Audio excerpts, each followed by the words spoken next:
Jamais sans la grâce, une dévotion matinale proposée par l'Église évangélique de la grâce en collaboration avec l'Institut de théologie de Cotonou.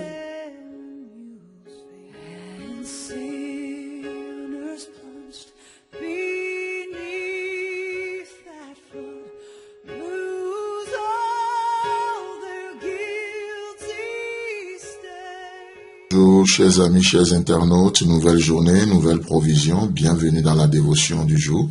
Précieux Jésus, merci pour ta douceur envers nous. Tu es un Dieu vivant, parce que tu vis ce matin, tu peux nous parler. Et c'est pourquoi nous, une chose que nous voulons, c'est de t'écouter comme écoutent les disciples. Alors viens et touche nos oreilles. Merci de nous donner, de pourvoir à cette sensibilité à ta voix, Jésus. Amen. Alors nous parlions justement de combien l'homme est creux, de combien l'homme est vide, de combien l'homme est faible et les événements de la vie viennent encore nous affaiblir, des choses comme une maladie, comme une déception, une trahison et plein d'autres choses. Et la conséquence c'est que on est exposé au découragement, à l'endurcissement et on est exposé à tellement de choses, à la déception.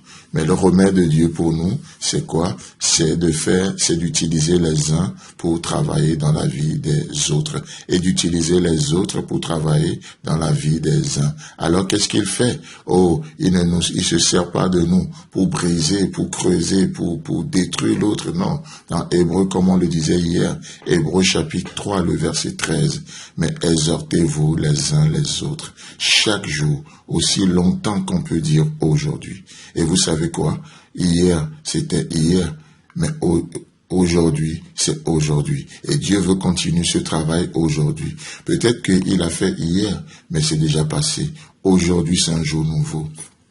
Le Seigneur veut encore le faire aujourd'hui. Et aujourd'hui, nous disons demain. Mais lorsque demain va venir, ce serait encore aujourd'hui. C'est un jour à la fois. C'est chaque jour suffit sa peine. Et Dieu veut nous utiliser. Chers amis, chers internautes, l'exhortation, c'est le remède de Dieu aujourd'hui. L'exhortation. Parce que Dieu vient et nous exhorte. Et il nous donne cette mission. Il nous donne cette mission de nous exhorter les uns les autres. Frères et sœurs en Christ, c'est le réconfort. L'exhortation, c'est le réconfort qui rend un homme capable de dépasser le point de rupture sans craquer. Écoutez bien ça. L'exhortation, c'est le réconfort qui rend un être humain, qui rend l'homme capable de dépasser le point de rupture sans craquer. Et c'est pourquoi Dieu nous encourage, Dieu nous exhorte à nous exhorter les uns les autres. N'est-ce pas ce que nous voyons aussi dans Romains chapitre 15, le verset 14 à 16, il est dit: pour ce qui vous concerne, mes frères, je suis moi-même persuadé que vous êtes pleins de bonnes dispositions, remplis de toute connaissance et capables de vous exhorter les uns les autres. De vous exhorter les uns les autres. Cependant, à certains égards, je vous ai écrit avec une sorte de hardiesse, comme pour réveiller vos souvenirs à cause de la grâce que Dieu m'a faite d'être ministre de Jésus-Christ parmi les païens, m'acquittant du divin service de l'évangile de Dieu, afin que les païens lui soit une offrande agréable, étant sanctifié par l'Esprit. Amen. Oh Dieu, aujourd'hui, veut vous utiliser pour exhorter quelqu'un. Regardons autour de nous, parce que Dieu fait la même chose. Il fait la même chose. Nous tirons notre ministère de son ministère. Nous avons reçu notre appel de son cœur parce que c'est lui qui nous exhorte. Et il nous veut aujourd'hui que nous soyons une source d'exhortation pour quelqu'un. Que dirons-nous de Colossiens chapitre 3, le verset 16? Que la parole de Christ habite parmi vous abondamment.